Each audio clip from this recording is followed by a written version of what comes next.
Alright, take 3. Third time of me shooting this video. I'm gonna try to keep this cut and dry, no intro video or nothing like that. Because I just want to get this out there, and I got a couple other projects I'm working on right now too.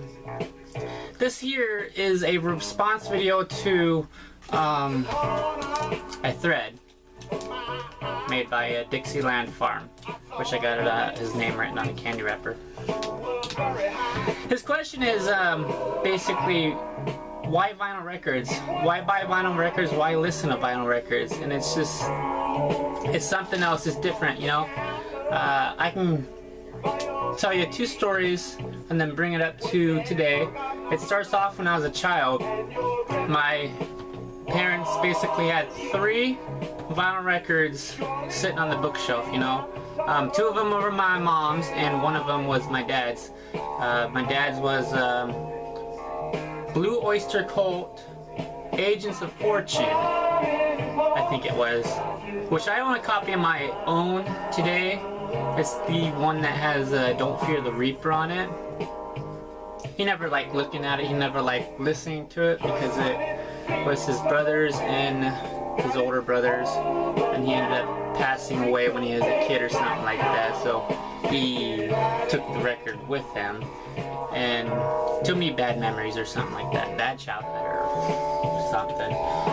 And my mom had 2, one was a kid's one like Mickey Mouse or some Disney one, and a classic country one like Loretta Lynn or something. I don't remember the exact artist because it was so long ago. And one night, me and my sister slept on the hide-a-bed couch in the front room every weekend after school got out. We watched like tons of movies and then fall asleep on the hide-a-bed couch. And then one night, either me or my sister was like, "Hey, can we listen to one of those black thingies, those circle around black thingies?" And we were talking about the vinyl record, you know. And my mom's like, "Yeah, sure. Let me try to get this stupid thing to work." And my dad had this really cool record player that was sitting on top of the stereo and everything, you know. So she ended up getting to work, and we fell asleep to the A side of like Mickey Mouse or something like that. I don't know what it was. Because we'd always, you know, look at it and not know what the heck it was, and Mom said, "Hey, that's music." "How is it music? How does it even work or anything like that? It's too big to fit in the CD player."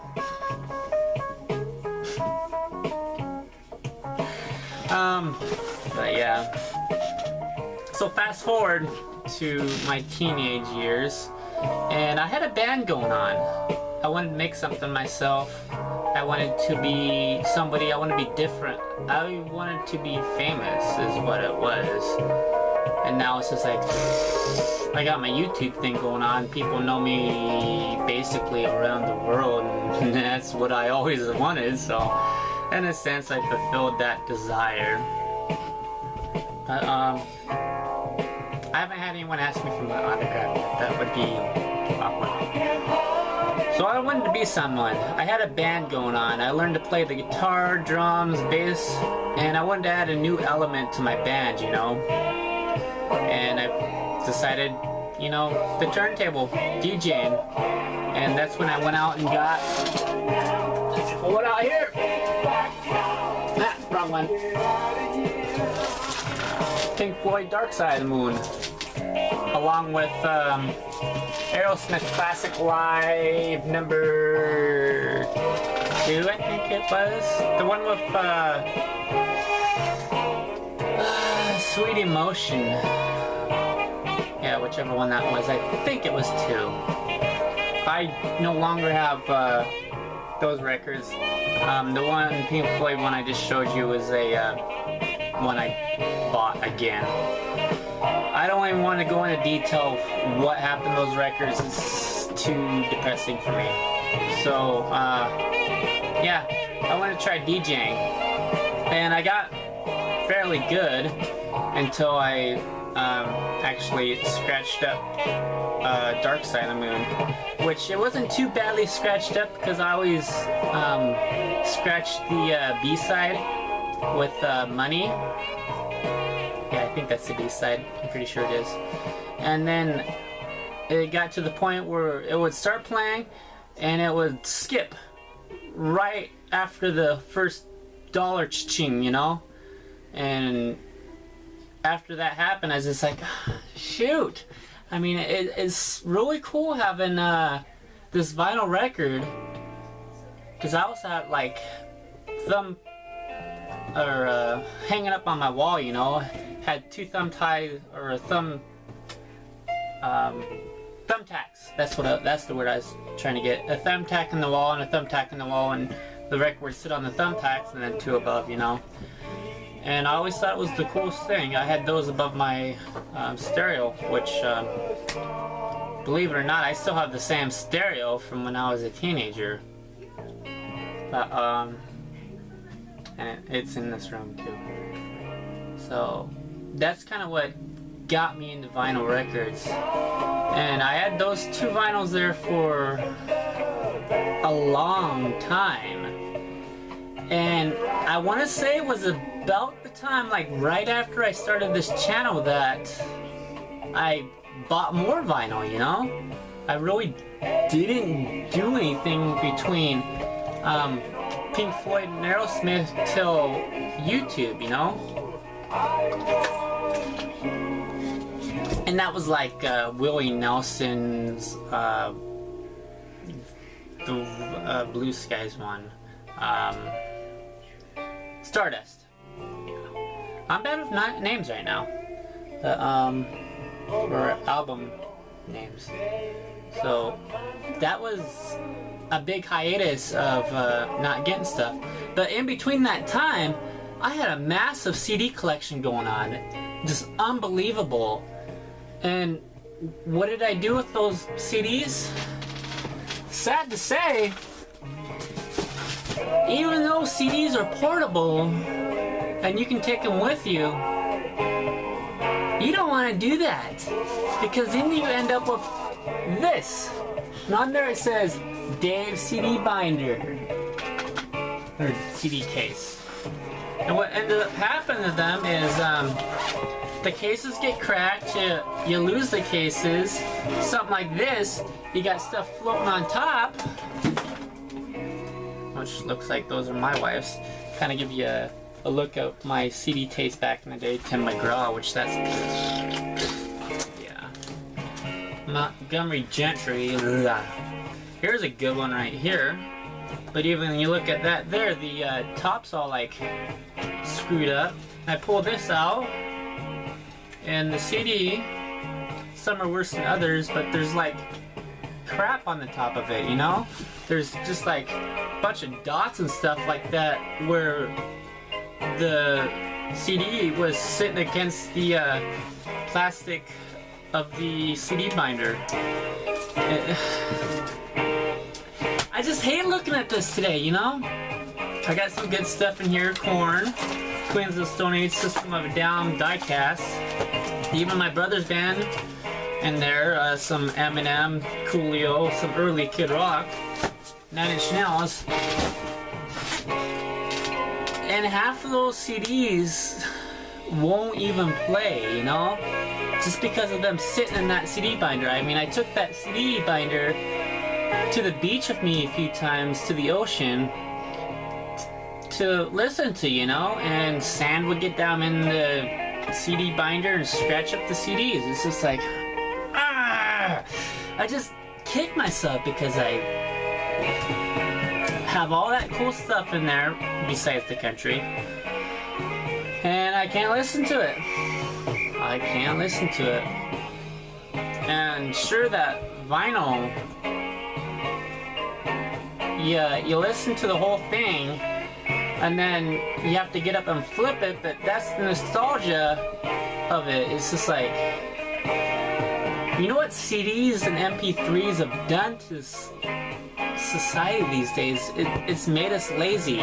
You know, all it is just iTunes and hitting the shuffle button, you know? taking your iPod and plugging it into your stereo and hitting shuffle. Half the time you don't even know what you're listening to. Where right now it's just like, yeah, this is Steely Dan, you know? Wish you already knew that. But,